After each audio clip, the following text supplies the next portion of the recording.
Hello food lovers, welcome to Jatin TV. ఈరోజు మనం చేసుకోబోయేది చేపల వేపుడు. అవునండి, ఇదేంటి డీప్ ఫ్రై అనుకుంటున్నారా? ఇది కనీసం 10 రోజులైనా నిలవ ఉంటుంది. ఇది ఎలా చేయాలనేది నేను డీటెయిల్గా చెప్తాను. మీరైతే దీన్ని చూసి ఖచ్చితంగా ట్రై చేసి మీ ఇంట్లో వాళ్ళకి చేసి పెడతారు కదూ. మీరు కనుక మా ఛానల్ని మొదటిసారి చూస్తున్నట్టయితే సబ్స్క్రైబ్ చేసుకోండి.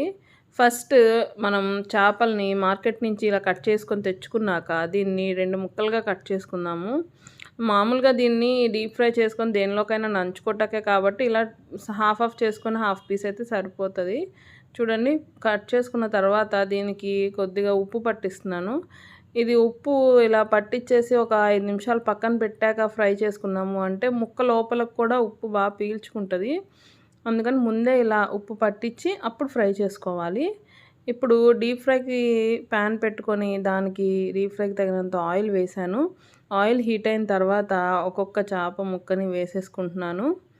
మనం అన్నీ ఒకేసారి ఫ్రై చేసుకోవడానికి ట్రై చేసాము అంటే అది ఏమవుతుంది, ఇలా దగ్గరగా పెట్టేసినప్పుడు అవి వేగే కొద్దీ ఒకదాని స్కిన్ ఒకటే అతుక్కుపోయి అన్నీ అతుక్కుపోతాయి. సో అలా కాకుండా కొంచెం మీ ప్యాన్ సైజుని బట్టి కొంచెం డిస్టెన్స్ పెట్టుకొని కనుక మీరు ఫ్రై చేసుకున్నారు అంటే సరిపోతుంది. ఒక సైడ్ ఒక 10 నిమిషాలన్నా మీడియం ఫ్లేమ్లో ఉడకాల్సి ఉంటుంది. ఆ తర్వాత మళ్ళీ రివర్స్ చేసుకున్నాక ఇంకొక 10 నిమిషాలు. ఇది మనం 10 రోజులైనా నిలవ ఉంటుంది అంటున్నాం కాబట్టి మనం చూసుకొని చక్కగా ఫ్రై అయ్యేదాకా వేయించుకోవాలి. మీడియం టు అంటే అంత క్రిస్పీ కాదు, కానీ మీడియంగా చేసుకోవాలి, అప్పుడే అది నిలవ ఉంటుంది. చూడండి, అన్నీ తీసేసి మిగిలిన అన్ని ముక్కలు కూడా ఫ్రై చేసేసుకోవాలి. ఫ్రై చేసుకున్న తర్వాత ఇప్పుడు ఇలా ప్యాన్ పెట్టుకొని కొద్దిగా ఆయిల్ వేసి దీనిలో కొంచెం అల్లం వెల్లుల్లి పేస్ట్, ఇది కొంచెం కొబ్బరి పేస్ట్, ఇది మసాలా కోసం రెడీ చేస్తున్నాను. ఈ అల్లం వెల్లుల్లి పేస్ట్ అని కొబ్బరి పేస్టు పచ్చివాసన పోయేంత వరకు కూడా మొత్తం వేగాలి. ఎందుకంటే మనకి నిలవ ఉండటం కోసం కొంచెం కూడా పచ్చివాసన ఉండకూడదు. సో కనీసం ఇది వేగటానికి 5 నిమిషాల పైనే పడుతుంది. ఇప్పుడు ఒక 4 టేబుల్ స్పూన్ల కారం వేస్తున్నాను. దీంతోపాటు లైట్గా ఆ కోటింగ్కి కొంచెం సాల్ట్ ఇందాక వేసాం కదా, సో చూసి వేసుకోండి. కొద్దిగా పసుపు, ఇదంతా కూడా చక్కగా ఫ్రై అయిపోయేదాకా వేయించుకుందాము.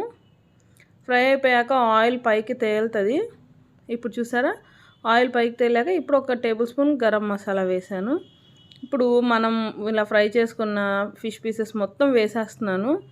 చూడండి, అన్ని పీసెస్ వేసి జాగ్రత్తగా ప్రతి ముక్కకి కూడా ఈ మసాలా పట్టేలాగా మీరు కలుపుకోవాలి. అప్పుడే ఆ మసాలా వల్ల ఆ పీస్ అనేది చాలా టేస్ట్ వస్తుంది. ఫ్రై వరకు అందరూ చేస్తారు, కానీ ఈ మసాలా అనేది చాలా తక్కువ మంది పట్టిస్తారు. సో మసాలా కూడా ఖచ్చితంగా పట్టించుకోండి. అప్పుడే మీరు దీన్ని ఏ రసంలోకైనా లేకపోతే సాంబార్లోకైనా లేకపోతే పిల్లలకి కొన్ని కర్రీస్ నచ్చవు కదా, అప్పుడు కూడా సైడ్ డిష్ లాగా కూడా ఇవ్వచ్చు, చాలా బాగుంటుంది. ఇప్పుడు దీన్ని కలుపుకోవటం వచ్చేసి చాలా నిదానంగా కొంచెం పేషెన్సీతో జాగ్రత్తగా కలుపుకోండి. లేకపోతే మొత్తం అన్నీ ముక్కలు అయిపోవటం, అలా కలవకుండా ఉండటం ఉంటుంది. చాలా జాగ్రత్తగా కలుపుకోండి.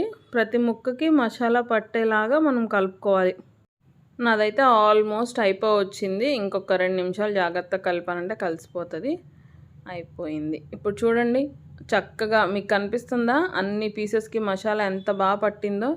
ఇలాగేనండి, ఇది మీరు కానీ ట్రై చేసి మీరు ఇంట్లో వాళ్ళకి తినిపించారంటే మళ్ళీ కనీసం నెలలో ఒక్కసారన్నా చేసుకుందాం అని అడుగుతారు. అంత టేస్టీగా ఉంటుంది.